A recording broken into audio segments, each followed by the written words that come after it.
was just nailing down these boards here, and it gave me a thought of something I have not talked about, and that is how I built the wood shop. So besides the base, we did talk about that. That's all treated from here to here. But then we go with regular lumber. So you can see the right here is the, I think it's a 2x6. Well, I'm sure it is a 2x6 lane flat.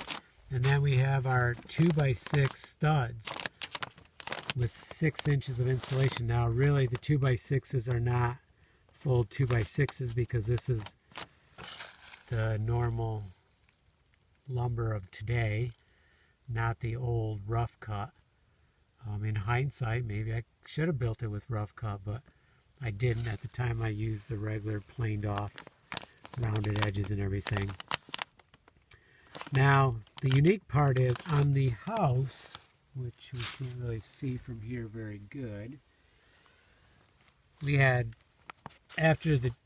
put the studs up along with 1/2-inch plywood on the whole thing. In fact, I built the pieces on the ground and then stood them up.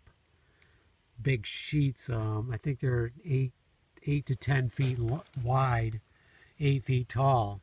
So it was quite a bit of work standing them up, but once they were up, that was the complete wall, and then nailed them in. In this case, we would have built the 2x6 frame on the floor and then tilted it up and had the wall. Now, I had decided not to put the 1/2-inch plywood on. Mainly costs, I think, at the time, and I felt I didn't need it.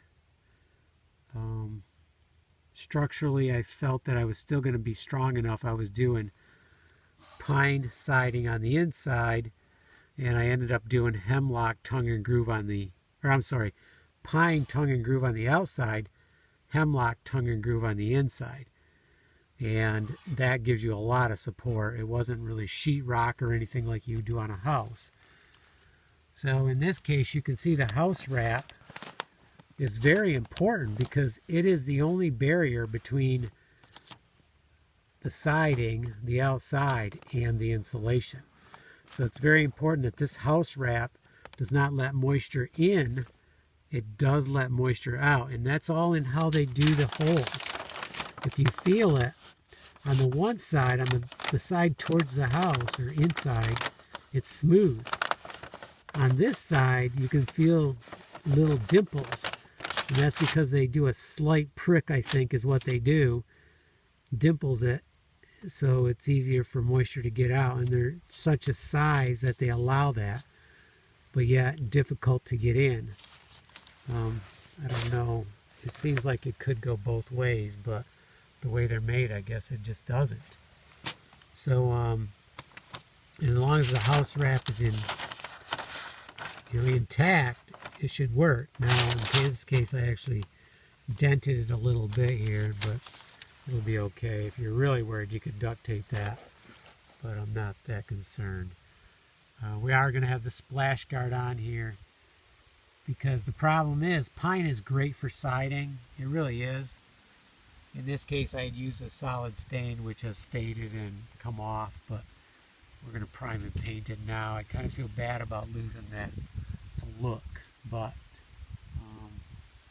at this point, I think we're gonna lose it, and we're gonna go with paint. And we have so many more color options. I'm not really worried. Well, the one thing I was going to say is when you have moisture, the moisture, if the pine gets wet and it can dry right away, it's okay. But if that moisture is held there, and in this case, we're on the dark, well, we're on a bright side, but we're against this bank, so you aren't going to get the breeze through here drying it off. So that's why we really need the splash guard on this side, and that's why we had the rot on the bottom. Plus, the bank was too close. The bank came down like this, and we had like 1 foot between the end of the bank and the building. And what happened is the leaves just piled in here. I mean, there was times they were 2 foot deep practically.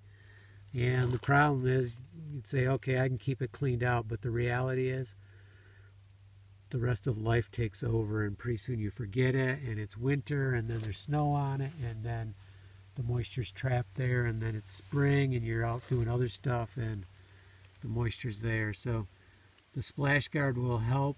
Plus we got the distance now, so we'll try to do better at keeping the leaves out. But even if we don't do as good or do the same, it's still going to be less likely. So that's my little take on whether you need a sheeting on your house or not. Well, on a house, yeah, you probably should. Although I really feel strongly about the plywood versus the particle wafer boards. I really don't like them, but that's just my 2 cents. Okay, time to get back to work.